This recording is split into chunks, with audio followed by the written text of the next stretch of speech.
Canal Altavisión no se hace responsable del contenido de este programa.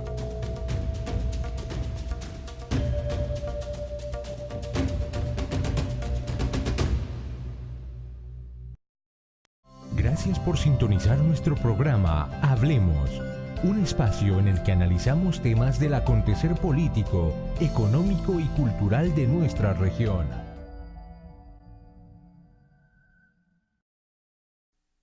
Iniciamos una edición más de su programa Hablemos, que se transmite todos los viernes a partir de las 6 de la tarde por Radio Cultural Los Santos y por Canal Altavisión, un canal de Copa Santos RL, con repis los días miércoles a partir de las 7 de la noche. Y este programa también se sube a YouTube el día miércoles en horas de la tarde. Hoy con nuestro invitado especial, el Magister Federico Campos, o el abogado penalista don Federico Campos, quien es graduado en Ciencias Penales en la Universidad de Costa Rica y también es máster en Administración de Justicia Penal, graduado en la UNA. Así es que hoy vamos a tener un tema de altos quilates con don Federico Campos. Pero antes, como es nuestra costumbre, el saludo, doctor. Buenas noches, buenas noches. Buenas noches, don Federico. Buenas noches por acá.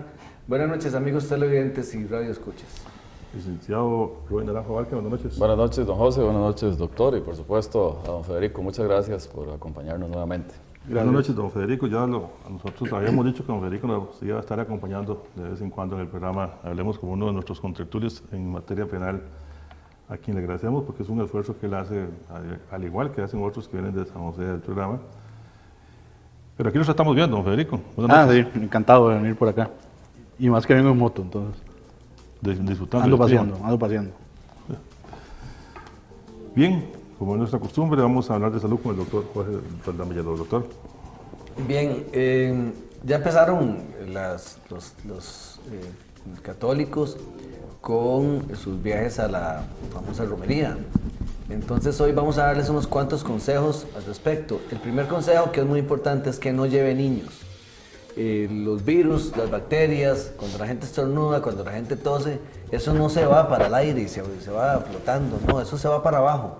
Y los chicos son los más vulnerables para recibir todo lo que los adultos están expeliendo en lugares tan conglomerados. Segundo, maneja una muy buena hidratación desde el día antes de la romería.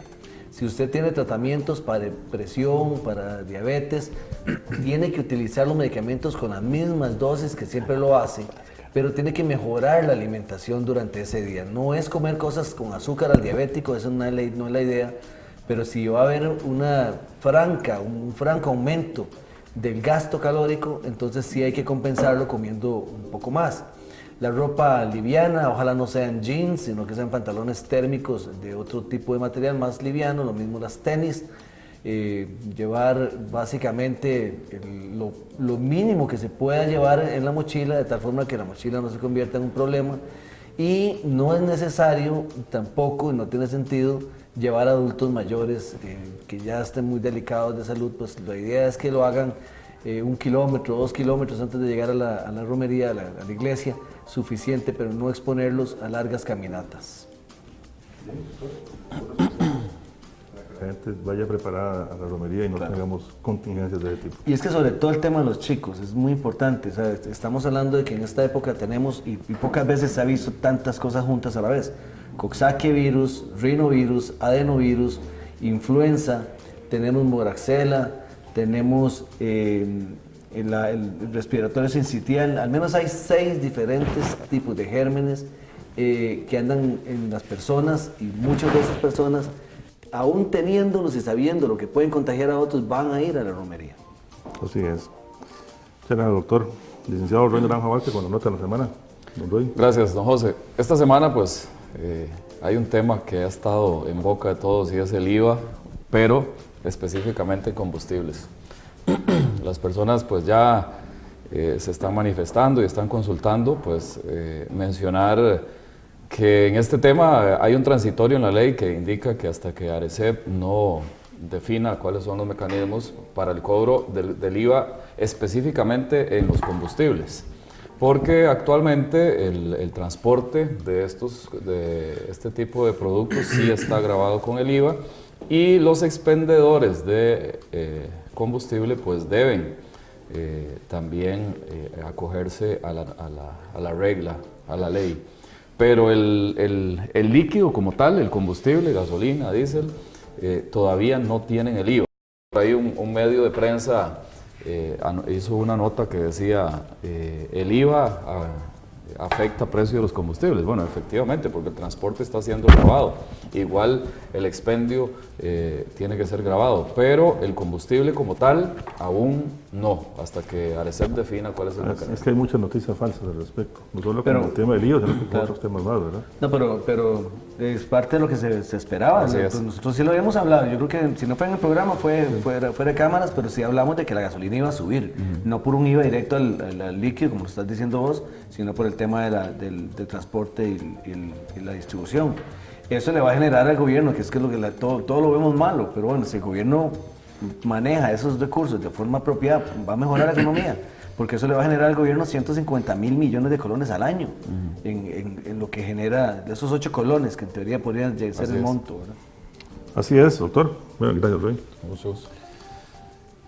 Invitamos a don Federico en esta ocasión para que hiciéramos un análisis. Yo le había dicho que hablar de los delitos de estafa, que se dan muchos aquí en la zona de Los Santos, con esas agencias que vienen a ofrecer aquí paquetes turísticos a granel, y bueno, se han llevado mucha plata a la zona, también los delitos sexuales que están en boga. Pero a raíz de las muertes que se han presentado con el metanol, esto es todo un tema jurídico y con qué más que tener aquí a don Federico Campos para que nos ayude al análisis, porque no solamente es el tema de que alguien muere porque ingirió metanol, sino todo lo que hay alrededor de eso, o sea, quién es el responsable finalmente de este asesinato, una forma de decir homicidio, la responsabilidad civil de los dueños de establecimientos comerciales, si habrá responsabilidad penal de parte de estas agentes. ¿Qué pueden hacer las personas que por alguna de estas razones hayan perdido a algún familiar?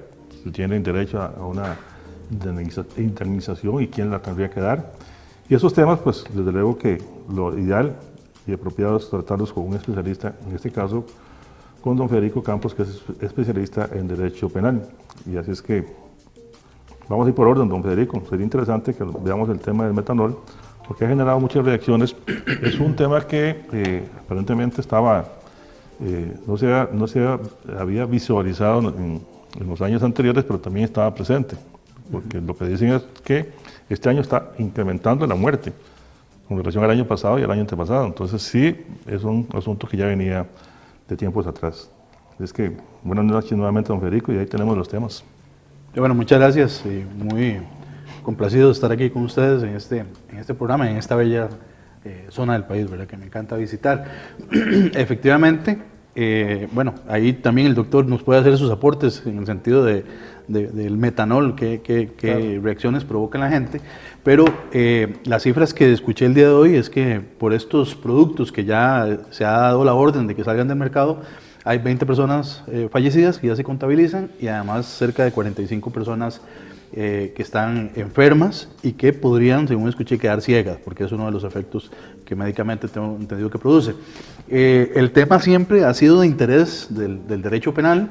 Hay un tema en particular que se denomina o se llama responsabilidad penal por el producto, ya sea por adulteración de los componentes, y en este caso en particular, que tengo entendido que el guaro que se distribuye es con metanol adulterado y con un metanol que no es para el consumo propio, para el consumo de las personas, sino que para otros fines, está provocando estas situaciones. Ya hace varios años atrás, 20 años aproximadamente, en España hubo un caso que se llama conocido como el aceite de colza o el aceite de la colza, de las dos formas lo llaman, también que era un aceite que venía adulterado, que envenenó a varias personas y que donde se sentaron responsabilidades. Hubo otro caso de un spray que se vendía para cueros en Alemania, entonces la gente que utilizaba ese spray para limpiar cueros también tuvo envenenamientos y también se sentaron responsabilidades. Hay un caso relativamente reciente también con alcohol, con metanol en El Salvador, que ese lo que tengo entendido es que quedó en la impunidad porque no se pudo por un tema probatorio que tiene muchas dificultades, no se pudo hacer esa relación causal que tiene que necesariamente desde el punto de vista jurídico establecerse entre la causa y el resultado, y en este caso pues la causa relacionada con los fabricantes del producto, famosa causa de efecto, y los resultados, ¿sí? Una causa de efecto para que efectivamente se pueda responsabilizar penalmente y civilmente también a las empresas que hacen esto. Entonces, digamos, desde el punto de vista legal, jurídico, se podría resolver el asunto o achacar las responsabilidades desde varias teorías, inclusive, o desde varias fórmulas o herramientas jurídicas que se utilizan para responsabilizar penalmente a las personas. Entonces, podría eventualmente, inclusive en estos casos, como ha sucedido en España y en Alemania, imputarse, ¿verdad?, la responsabilidad penal a las personas o a los fabricantes que, a sabiendas o con el conocimiento y la probabilidad y el riesgo que significa vender alcohol de esa manera o con metanol adulterado, que no es propio para el consumo humano, que se podían dar los resultados que se dieron, ya sea las lesiones graves o los fallecimientos, y se pueden responsabilizar por los delitos de homicidios. Hay otra posición. Habría ahí el de tentativa de homicidio, sino homicidios simples o las lesiones graves, los resultados, ¿verdad? De las personas que no fallecen. En este caso, que pierden una función esencial como es la vista, ¿verdad? Que tengo entendido es uno de los principales resultados que se dan. Pero hay otra posición que lo que establece es que son conductas culposas, lo cual a mí no me parece, porque desde el momento en que uno vende un producto que sabe que puede producir esas consecuencias, ya está aceptando los resultados, y eso es lo que en derecho se llama dolo eventual. Sí, el tema de la culpa es para bajar la pena. Claro, la culpa o el caso culposo pues tiene una penalidad o un reproche menos grave que en el otro caso, donde ya las personas saben que están vendiendo literalmente un veneno que no es propio para el consumo humano y que asumen ese riesgo y asumen las consecuencias. Bueno, también aquí se derivan obviamente responsabilidades civiles o económicas, y las personas pueden hacer reclamos de dinero contra las personas y las empresas que se dedicaron a esto. Algo importante también, porque lo escuché hoy en las noticias, es que todavía, inclusive, a pesar de que ya se dio la alerta y se dijo cuáles son las marcas que corren el riesgo de envenenar a la gente, hay empresas o hay comercios que a pesar de eso siguen vendiendo el producto. Pareciera que hay gente que le importa más deshacerse de sus inventarios vendiéndolos y no importándoles los efectos que produzcan en la gente que va a consumir esos licores, que normalmente también hay gente pues, de bajos recursos, ¿verdad?, porque son guaros muy baratos. Y estas personas, ya sabiendo, teniendo conocimiento que lo que van a destruir o vender, aunque no lo hayan fabricado, puedan causar esas lesiones o inclusive la muerte de personas, también a partir del momento que tienen conocimiento de esto y no acatan la orden del Ministerio de Salud de no vender o de no distribuir estos productos, también serían responsables por las muertes y por los resultados que se produzcan, porque están en lo que en derecho se llama elevando las fuentes de riesgo precisamente a una comunidad o a personas que podrían adquirir esos productos. Dicen que tenemos que ir a la primera pausa, don Federico. Entonces vamos y regresamos hoy conversando con el penalista Federico Campos y analizando aquí los temas que tienen que ver con las muertes por metanol. Luego vamos también a estar hablando un poquito del tema de los delitos de estafa, y si nos alcanza el tiempo también vamos a hacer una pincelada sobre los delitos sexuales, que aquí en la zona de Los Santos lamentablemente hay muchos, y hay muchas personas que están pagando prisión por este tipo de delitos contra personas indefensas, contra menores de edad, contra familiares incluso, y eso pues es importante que la gente tenga claro a qué se expone con cualquiera de estos delitos que puedan estar cometiendo. Vamos a la pausa y regresamos en un instante. Gracias por sintonizar nuestro programa Hablemos, un espacio en el que analizamos temas del acontecer político, económico y cultural de nuestra región. Bien, continuamos en Hablemos, un programa cultural y educativo que se transmite todos los viernes a partir de las 6 de la tarde por Radio Cultural Los Santos y por Canal de Televisión, un canal de Copesantos RL, y con reprise los días miércoles a partir de las 7 de la noche. Hay mucha gente que nos está escuchando por radio, vía internet también, es que para todos ellos un saludo. Quiero enviar un saludo en la sabana de Tarrazú a don William Naranjo Barrantes, que me reclamó, que dice que siempre está pendiente del programa Hablemos, que lo felicita por los excelentes programas. Así es que para don William Naranjo Barrantes, muchísimas gracias. Igual que yo nací en San Marcos de Tarrazú, la unidad sanitaria de San Marcos, pero me crié en Guadalupe, de Tarazú. Ahí coseché muchos amigos, conozco mucha gente de Guadalupe. Y dentro de ellos a Bernie Esquivel Barrantes, que dice que no se pierde también un programa de Hablemos para Bernie, a todos los compinches de Guadalupe, a Efraín Gamboa, Arturo Vargas, en fin, un montón de gente que crecimos ahí al alero de las Brisas del Parrite, que fue un centro social famoso. Ahí empezamos a dejar la niñez y dar el siguiente paso, doctor. Claro.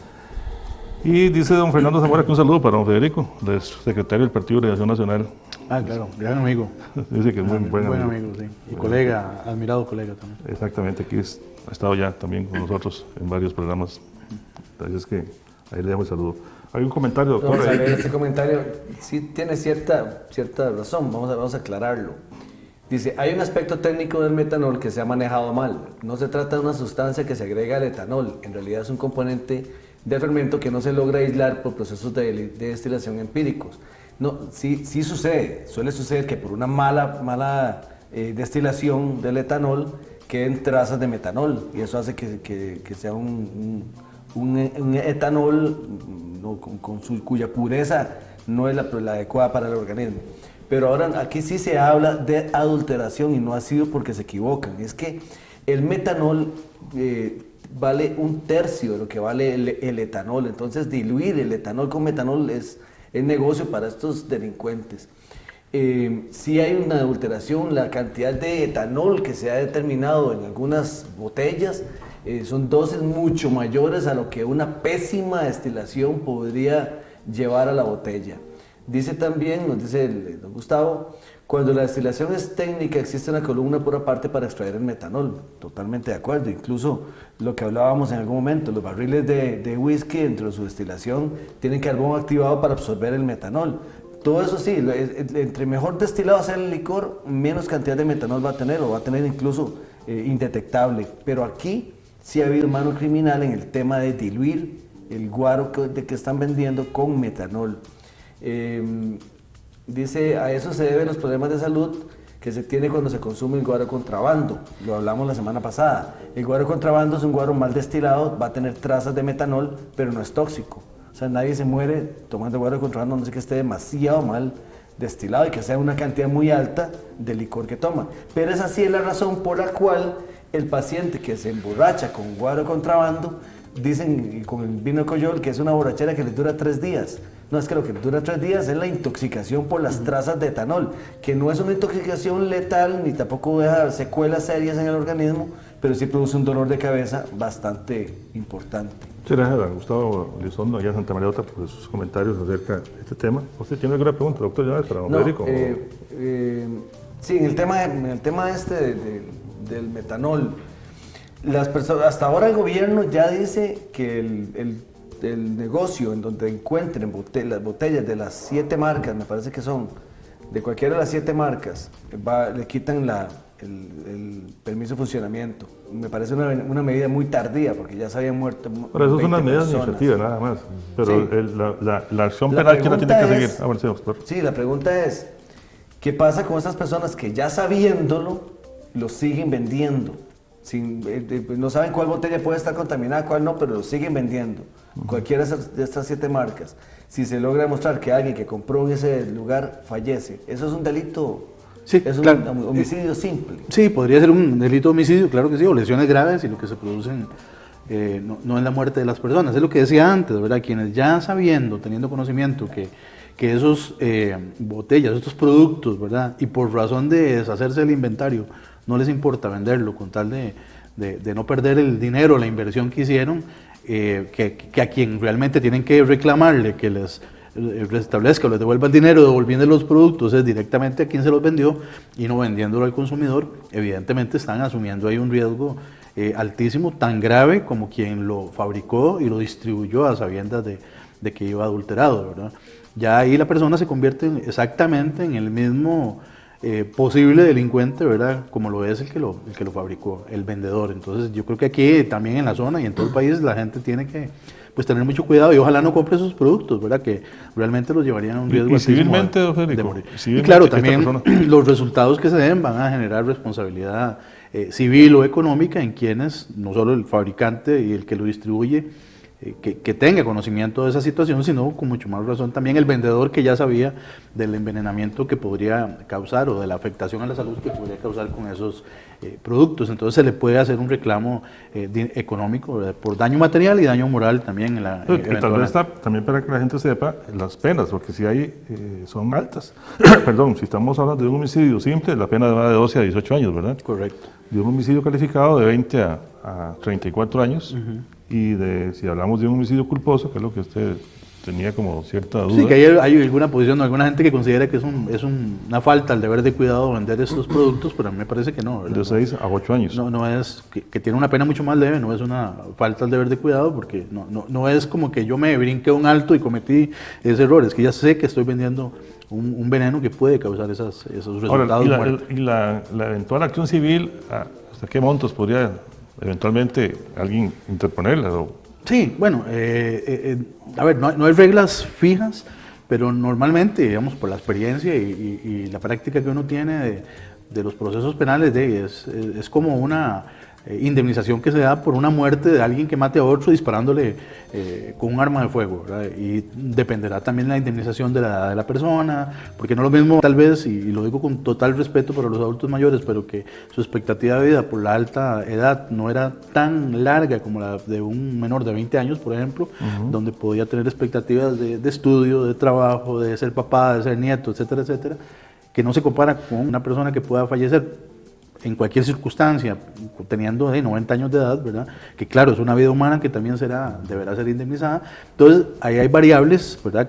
O parámetros que tienen que tomarse en cuenta que hacen variar el monto de indemnización.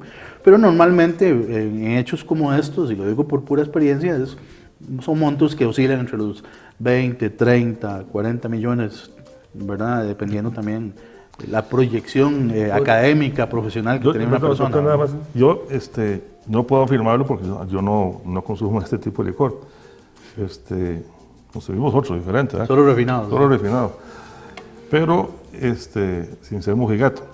Pero sí me dice ayer un dueño de un establecimiento aquí de San Marcos que él sí sabe que aquí hay lugares en donde venden de este tipo de licor. O sea que, ¿qué pasa si alguien sabe dónde lo venden y no dice nada? Sí, como en este caso que me dijo este dueño de un establecimiento que vende bebidas alcohólicas.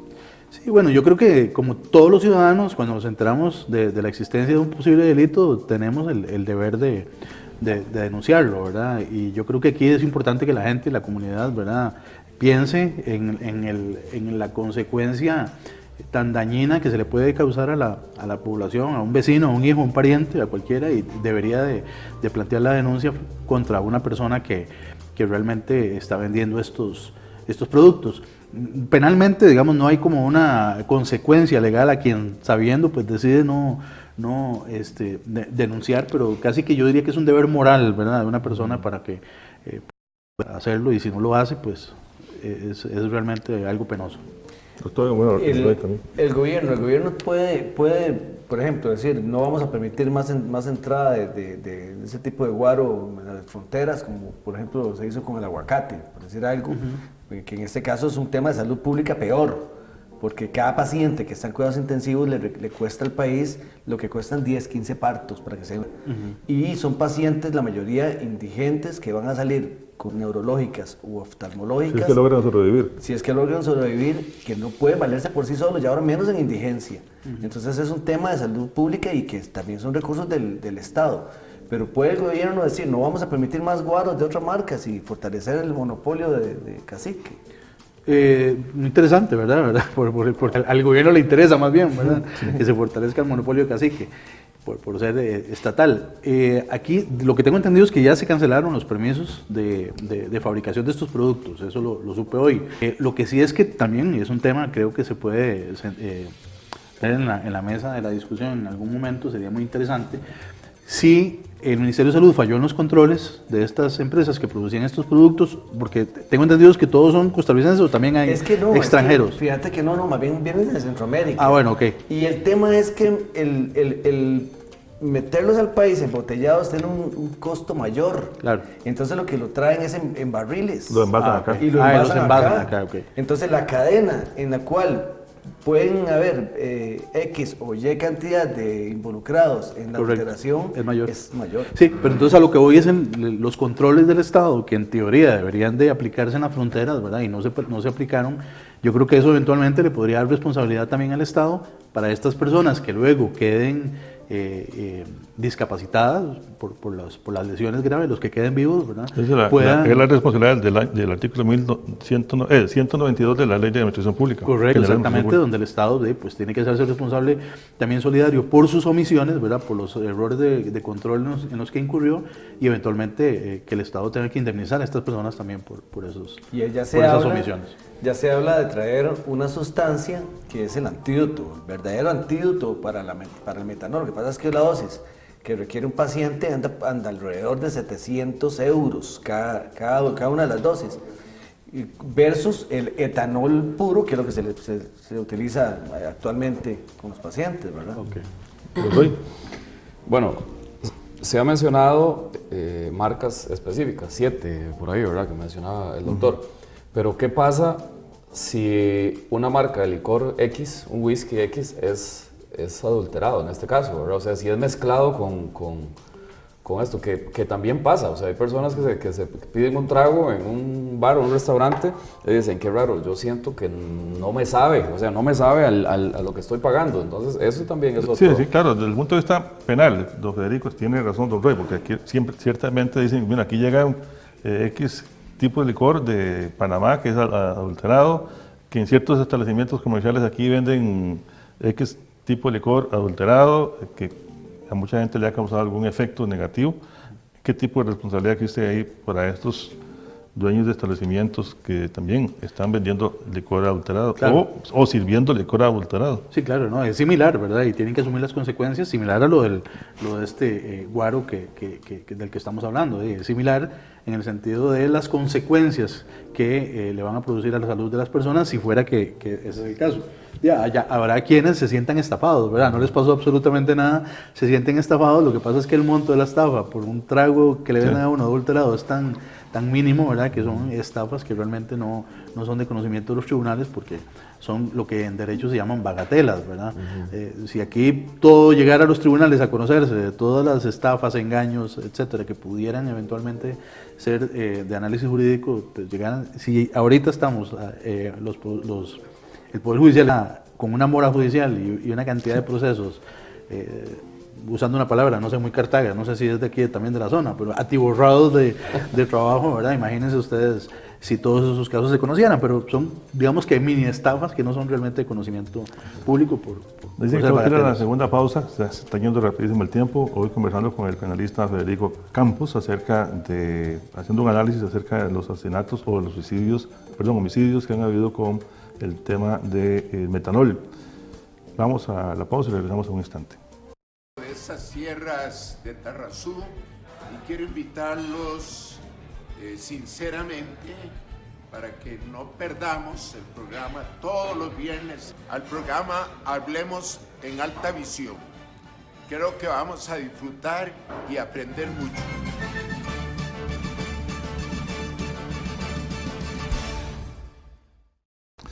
Bien, continuamos en Hablemos, un programa cultural y educativo que se transmite todos los viernes a partir de las 6 de la tarde por Radio Cultural Los Santos y por Canal Altavisión, un canal de Copesantos RL. Tal vez si nos ponen ahorita el recordatorio del programa de hoy en 8 para que la gente lo identifique, si lo tienen por ahí a mano, me avisan para ponerlo. Un saludo para el licenciado o doctor en leyes también, Sergio Ramírez, asesor parlamentario, que dice que muy bien, Federico. También es contertulio del programa Hablemos, este experto en Derecho Administrativo, don Sergio Ramírez. Bueno, mientras tanto, si no ahora, cuando vamos a la siguiente pausa. Don Federico, ya para concluir este tema, que ha sido muy interesante, muy ilustrativo lo que usted nos ha dicho, ¿qué tiene que hacer una persona que se vea afectada, un familiar que se vea afectado para activar una denuncia, ya sea a nivel privado o a nivel público? Bueno, es muy importante que cualquier persona que se vea afectada o que sepa, ¿verdad?, de una situación de estas, un lugar, un negocio que esté vendiendo este tipo de licores, que ponga la denuncia en el OIJ, en la oficina más cercana del OIJ, o en el Ministerio Público, si tiene identificada alguna de las oficinas de la Fiscalía aquí en la zona.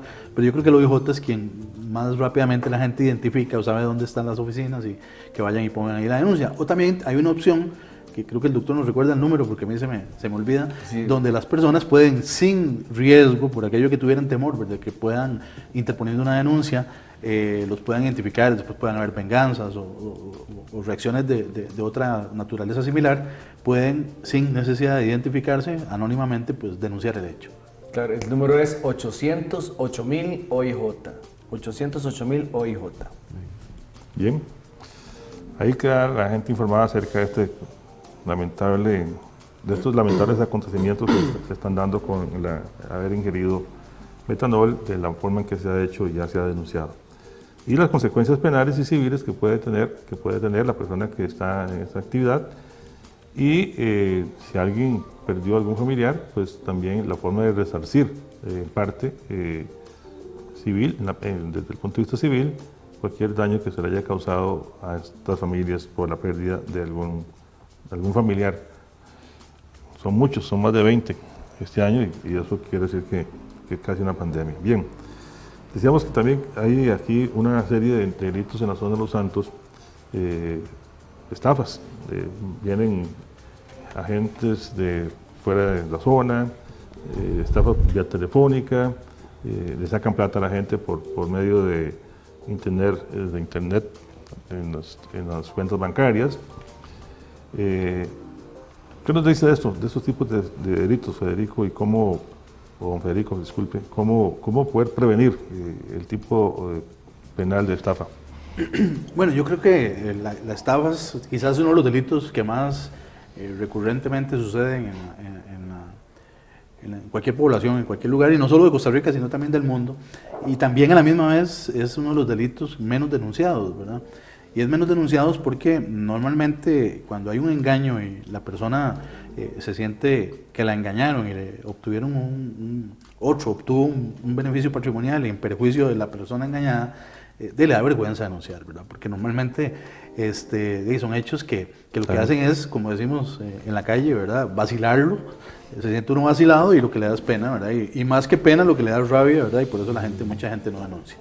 Pero evidentemente, ¿verdad?, cuando los perjuicios económicos son considerables o de una alta cuantía, mucha gente evidentemente no le queda más que recurrir a los tribunales e ir a acusar a las personas que los engañaron, si es que las tienen identificadas, ¿verdad? Porque algunos estafadores son tan hábiles que inclusive se hacen pasar por otras personas que no son, o lo utilizan teléfonos, o utilizan la internet, o WhatsApp, o teléfonos privados, o falsos perfiles en las redes sociales para engañar a la gente y obtener beneficio económico. O también se valen de terceras personas, que eso es muy importante que la gente lo sepa para que no caiga en esa trampa, que le dicen a fulanito, te pago 20.000 colones y me prestas tu cuenta para recibir una plata ahí, y resulta que entonces a la persona que están estafando le dicen, deposíteme en esta cuenta, y esa persona lo único que sirvió fue como un puente, ¿verdad?, prestando su cuenta para que otro obtuviera un beneficio, tal vez es una persona que ni siquiera la vuelven a ver en la vida.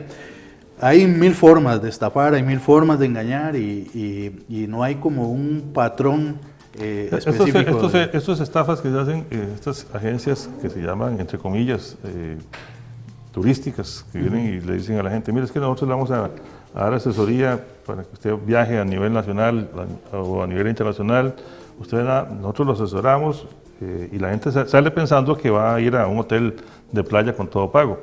Mientras tanto, ya le dieron el número de tarjeta a la empresa.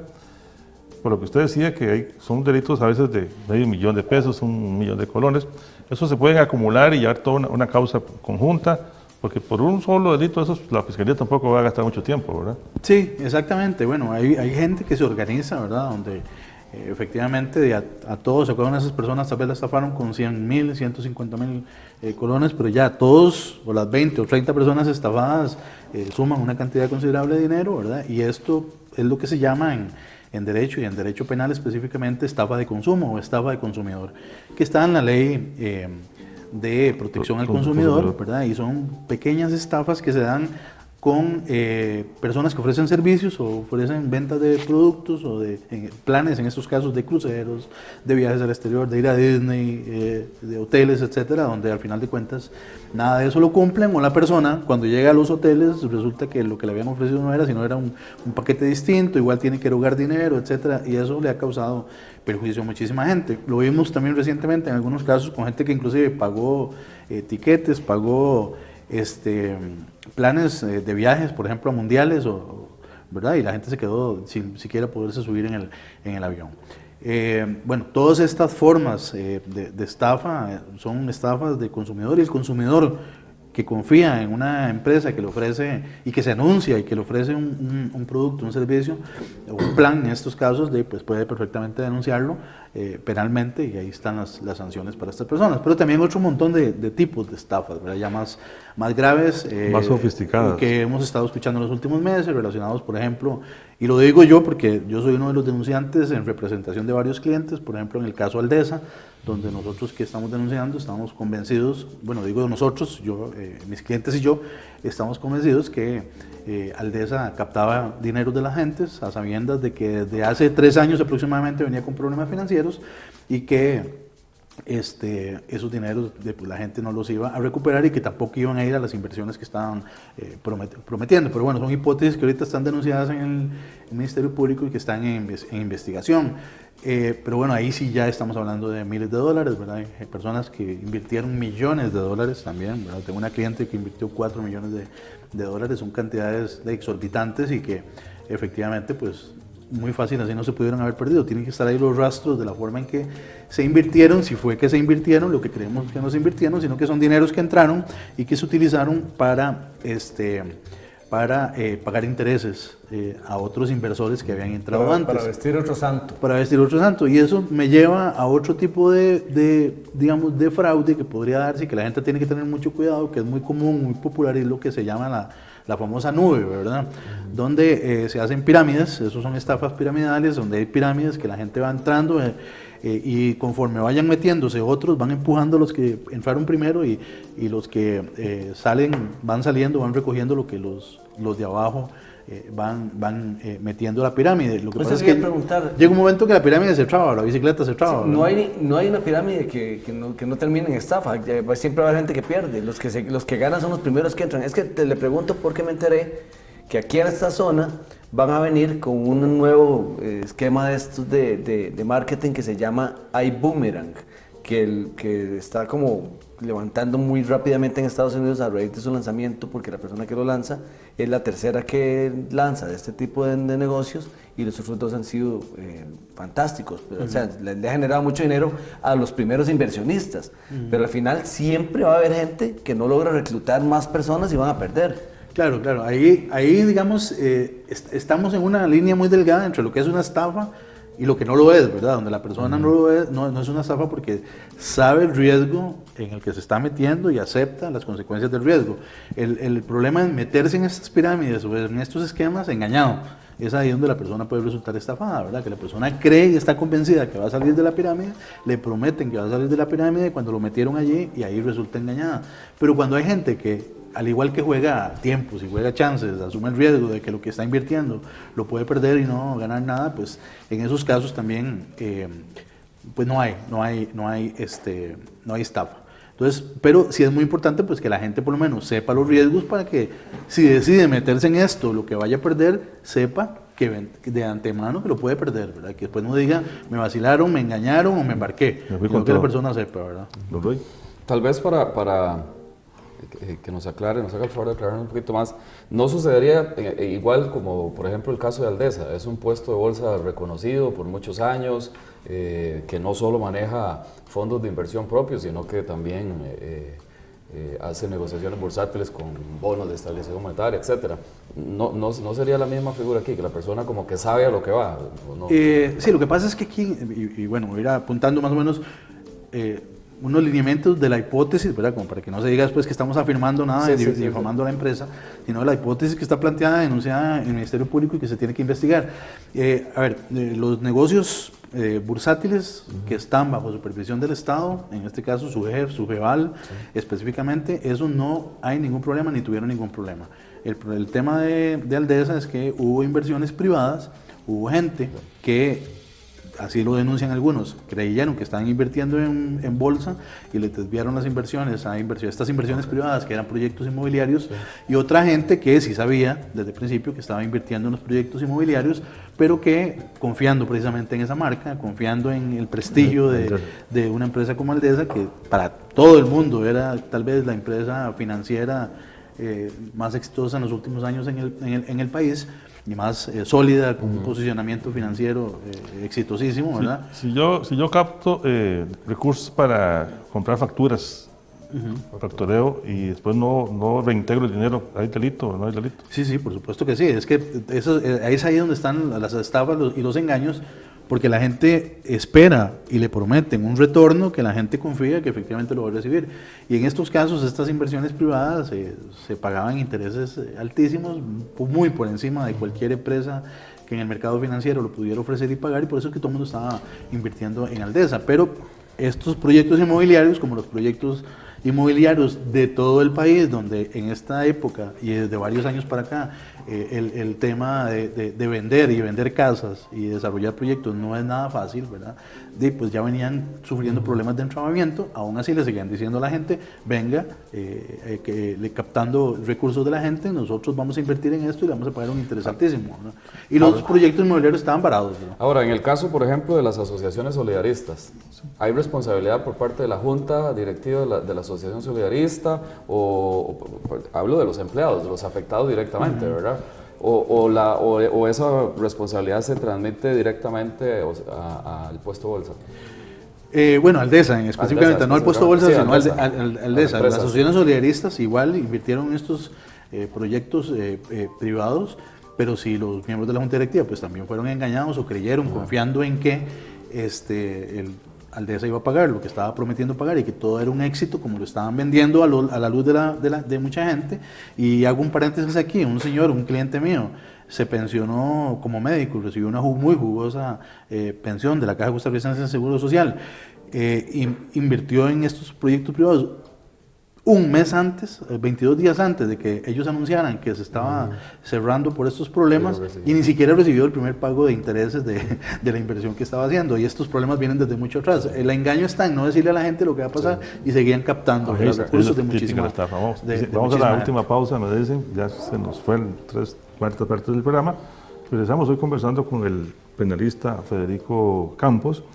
Hemos recorrido el tema de los asesinatos o los homicidios con metanol. Estamos hablando ahorita de estafas y vamos a regresar para que nos cierre hablando de los delitos sexuales, porque para que la gente tenga dimensión de todo este tipo de temas penales, consecuencias y cómo poder enfrentar el robo cuando uno es víctima de este tipo de hechos. Vamos a la pausa y regresamos. Gracias por sintonizar nuestro programa Hablemos, un espacio en el que analizamos temas del acontecer político, económico y cultural de nuestra región.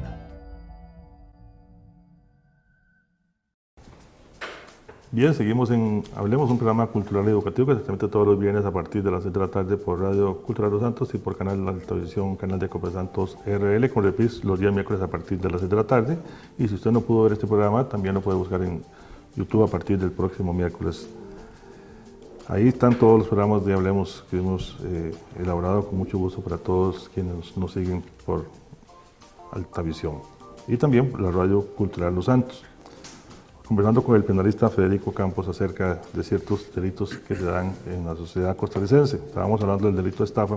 Tal vez para cerrar ahí, Federico, también este tema.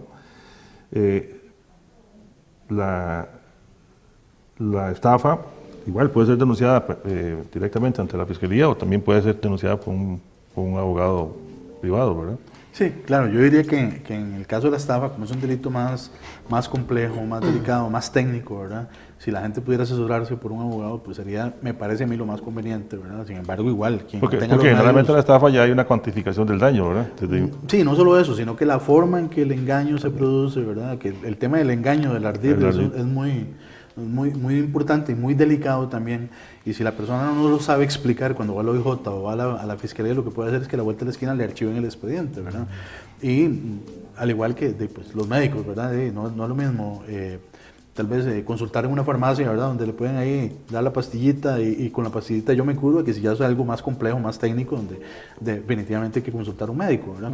Es parecido, ¿verdad? Entonces yo diría que lo más conveniente es eso. Así es, y en ese sentido, pues aquí tenemos al experto, don Federico Campos, ahí vamos a poner el número telefónico. Ya sabemos la cantidad de trabajo que tiene don Federico y no es que está aquí buscando clientes, no que simplemente porque hay empresas que también se han visto afectadas con estafas y ese tipo de delitos debe ser manejado directamente por especialistas, como lo acaba de decir don Federico, no solamente por el tipo penal que se da, por el delito que se comete, sino por la parte civil, que es muy importante también saberla plantear para que la gente eventualmente pueda recuperar la pérdida económica que ha sufrido. Doctor, ¿no tiene algo de Roy sobre este tema? No, bien con el tema. Okay. Entonces, tal vez, don Federico, pasemos a los delitos sexuales, porque sí, decía que hay muchos. Aquí en la zona de Los Santos hay gente detenida con penas muy altas. ¿Cómo se da el delito sexual? ¿Qué es lo que se protege con esta figura penal? Sí, bueno, igual, lamentablemente eso es parte de un fenómeno, ¿verdad? A nivel mundial, donde efectivamente de relaciones de poder, todavía estamos ahí, estamos muy metidos en una sociedad patriarcal, ¿verdad? Donde también impera el machismo y con base en el machismo muchos hombres se creen dueños de muchas mujeres, las ven como objetos, etcétera, etcétera, y donde además si existe una relación de poder, todavía el problema se incrementa más.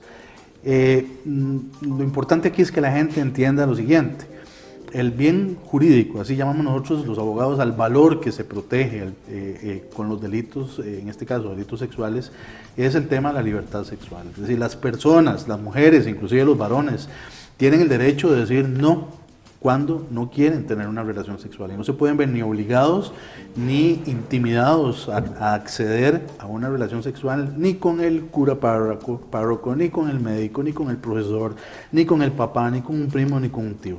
O sea, no es no para todas las personas y bueno, lamentablemente las principales víctimas de esto son las mujeres. Es una realidad, aunque también los hombres pueden sufrir o ser víctimas de delitos sexuales, por supuesto que sí. Entonces, yo creo que teniendo claro las señoras, las mujeres, las jovencitas y las niñas a quienes se puede instruir, inclusive irle metiendo desde pequeñitas la malicia de que no es no y que su cuerpo no se toca y que cuando la persona no quiere, no se puede hacer absolutamente nada.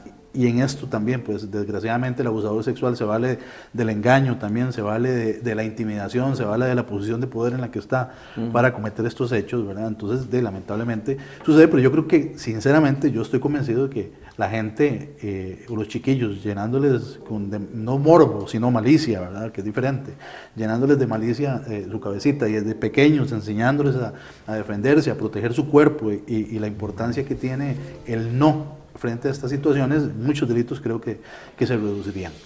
Lamentablemente la realidad es que esto no siempre, aunque uno lo pueda ver claro desde afuera, obviamente en la realidad no es así y cada situación en particular, cada familia, cada menor que es víctima de un delito sexual, pues también es un caso muy particular y que... Si un profesional se da cuenta, un médico, por ejemplo, un psicólogo, se da cuenta que hubo un abuso, una violación a una niña, un niño menor de edad, está en la obligación de denunciarlo o puede ahí protegerse del secreto profesional. Sí, bueno, no, cuando son menores de edad la obligación es absoluta, ¿verdad? Porque ahí sí, digamos, existe el interés superior del niño menor de 18 años para poder plantear la denuncia, a diferencia de si es una adulta, donde la adulta, quien le cuenta a un psicólogo, le cuenta a un médico el hecho que sucedió, puede perfectamente por sí misma ir a interponer la denuncia, inclusive tiene el derecho de no hacerlo, ¿verdad? Hay gente que puede perfectamente no hacerlo. Pero los menores de edad no, los menores de edad son otra situación totalmente distinta, protegidos por un código de derechos de la niñez, ¿verdad? Que es ya un código de derechos humanos a nivel internacional y por todas las leyes que protegen a los menores de edad, y quien sepa de un abuso en perjuicio de un menor está en obligación de denunciarlo, de lo contrario también podría hasta tener responsabilidad penal por no hacerlo, ¿verdad? Que repito, es diferente a un adulto. Y con mucho más razón un médico, un psicólogo que teniendo conocimiento de una situación de estas no la haga, ¿verdad? Ahí no hay derecho, ahí no hay, en los casos de menores de edad, secreto profesional que sea o que esté por encima de la obligación de denunciar, A diferencia, repito, de las mayores de edad, donde pues ahí sí ya queda en la libertad y en la autonomía de cada adulta hacer la denuncia. Sin embargo, es importante lo siguiente, hace recién 3-4 meses se hizo una modificación en la ley muy importante con el tema de la prescripción. ¿Qué es la prescripción? Bueno, la prescripción es el plazo que hay para plantear una denuncia, cualquiera que sea el delito, y en el caso de los delitos sexuales, el plazo que hay, bueno, dependiendo del delito, si es un abuso sexual o es una violación, pero bueno, había hasta hace 3-4 meses un plazo de máximo 10 años para plantear una denuncia. Pero también se han venido dando muchísimos casos en los últimos años donde muchas personas son víctimas de un abuso sexual, caen en una situación de traumática o de un temor reverencial frente al abusador, ¿verdad? Sobre todo cuando hay relaciones de jerarquía, y bloquean o se paralizan por muchísimos años, inclusive bloquean y hasta olvidan los eventos de abuso. Y muchas veces es en terapias psicológicas o cuando porque se da otro problema a nivel de pareja o a nivel de una relación padre-hijo y fue una terapia psicológica donde se llegó a la causa del problema, y la causa del problema era un abuso sexual, que estaba bloqueado o que estuvo la persona paralizada o con miedo de revelarlo durante muchísimos años. Y ha pasado que hay gente que, y lo hemos visto también a nivel internacional con los temas de los abusos de padres sacerdotes católicos en Italia y en Estados Unidos y en muchos otros lugares donde gente ya de 40, 50 años vienen y denuncian o cuentan, tienen el valor de contar un hecho de un abuso sexual. Bueno, esta reforma a la que me estoy refiriendo hace que personas inclusive hasta los 43 años de edad puedan denunciar. O sea, el plazo de prescripción, para explicarlo en términos claros, porque tiene sus bemoles técnicos, pero digámoslo así más claramente, hasta los 43 años de edad una persona tiene posibilidad de plantear una denuncia por un delito sexual en nuestro país. Entonces, quienes hayan sufrido hace 30 años, por ejemplo, y ahora la persona tiene, cuando tenía 13 años y ahora la persona tiene 43 años, todavía hoy, o de 42 años, puede ir y plantear una denuncia de algo que le pudo haber sucedido muchísimos años atrás. Ahora, hay un tema ahí complicado con la prueba, ¿verdad? Probar un hecho de tantos años atrás no deja de tener su complejidad. Pero bueno, no hablemos del problema en particular, sino del derecho que tiene la persona de plantear la denuncia. Lamentablemente, Federico, va a tener que volver otra vez, pues ya se nos acabó el tiempo. Qué lamentable. ¿Usted tiene alguna muy bien, que ese tema hay que repetirlo. Sí. Dice don Aníbal Solís que está escuchando en Cartago, muy bien por la radio del programa. Muchas gracias, don Aníbal. Un saludo para don Aníbal y a su señora esposa. Siempre han estado atentos del programa Hablemos. Lamentablemente, don Federico, siempre el tiempo es nuestro enemigo. Son temas muy interesantes. Este tema de los abusos o delitos sexuales hay que volverlo a tocar porque sí hay mucha gente que se ha visto afectada, y usted estaba haciendo apenas un análisis de la ley, que ya es ley, ¿verdad? Correcto. Y bueno, pero también nos queda aquí toda la parte civil, qué pueden hacer los papás de un menor de edad para restablecer económicamente el daño que se le ha causado a un hijo, a una hija, ¿verdad? Toda la afectación. Igual, estos tipos de delitos, algunos de estos, cuando alguien pretende alguna indemnización económica, lo prudente es que lo haga con un profesional en derecho, pero también por la complejidad que tiene, sabiendo que a veces también la prueba es un poquito complicada, ¿verdad?, de obtenerla. Tal vez en un próximo programa lo que podemos hablar es las diferencias de una violación, de un abuso. Yo creo que es importante, mucha gente a veces, o muchas víctimas no saben que están sufriendo un abuso sexual y por eso no lo denuncian o tienen dudas en relación con ese hecho, y podríamos aclarar muchos aspectos allí que para empoderar a la gente y que la gente ponga las denuncias. Lo que sí le prometemos es que va a ser dentro de este año, porque don Federico, hemos pactado 3 programas por año con don Federico. Qué encantado. Muchísimas gracias, don Federico, muy amable, muy claro, como siempre, toda su exposición. Lástima que el tiempo, vea usted que es 1 hora, pero el tiempo se va prácticamente volando.